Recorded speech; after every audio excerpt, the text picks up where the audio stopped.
কোনো প্রকার electric bitter oven ছাড়া আজকে আমি আপনাদের সাথে মাত্র একটি ডিম দিয়ে গ্যাসের চুলায় super soft vanilla sponge cake তৈরি করে দেখাবো। তো আসসালামু আলাইকুম। যাদের কাছে ইলেকট্রিক ওভেন বা ইলেকট্রিক বিটার নেই তারা এই রেসিপিটি হুবহু ফলো করলে ইনশাআল্লাহ এরকম পারফেক্ট একটা কেক তৈরি করতে পারবেন। কেক তৈরি করার জন্য এদিকে একটা শুকনো বাটিতে রুমের স্বাভাবিক তাপমাত্রায় থাকা বড় সাইজের একটা ডিম ভেঙে নিয়েছি। এখন আমি এখান থেকে ডিমের কুসুমটা সাবধানে আলাদা করে নিব।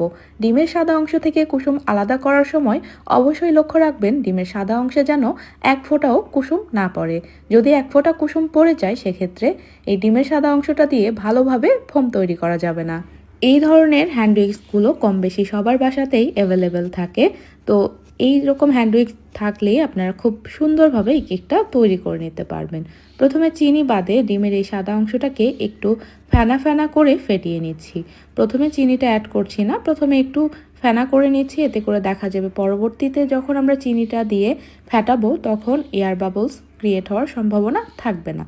তো একটু ফেনা ফেনা হয়ে আসলে এর সঙ্গে আমি চিনি অ্যাড করে দিচ্ছি 1/4 কাপ পরিমাণ। হ্যান্ড উইক্স দিয়ে এই ফোমটা তৈরি করতে গেলে সময়টা একটু বেশি লাগে।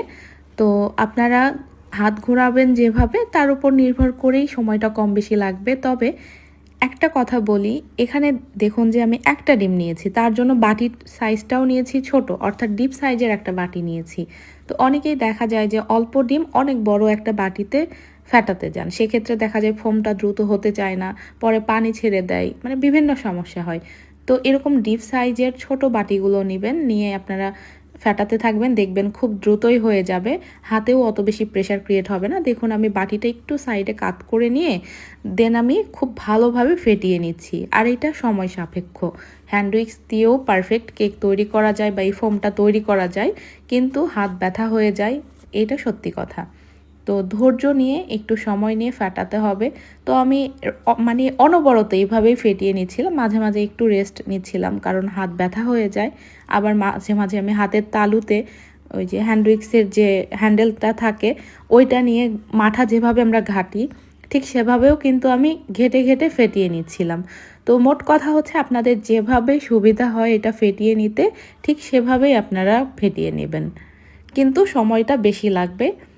আর হ্যান্ড উইক্স দিয়ে দেখা যায় যে ফোমটা রেডি করার সময় এয়ার বাবলস হওয়ার ভয়টা কম থাকে, মানে 99% কম থাকে, ভয় থাকে না। তো দেখুন এখানে সুন্দর ফোম তৈরি হয়ে গেছে, দাগ টেনে নিয়েছি, একদম স্থায়ী এবং স্পষ্ট বোঝা যাচ্ছে। এই পর্যায়ে কুসুম অ্যাড করে দিলাম, আর দিব ভ্যানিলা এসেন্স 1/2 চা চামচের থেকে অর্ধেক।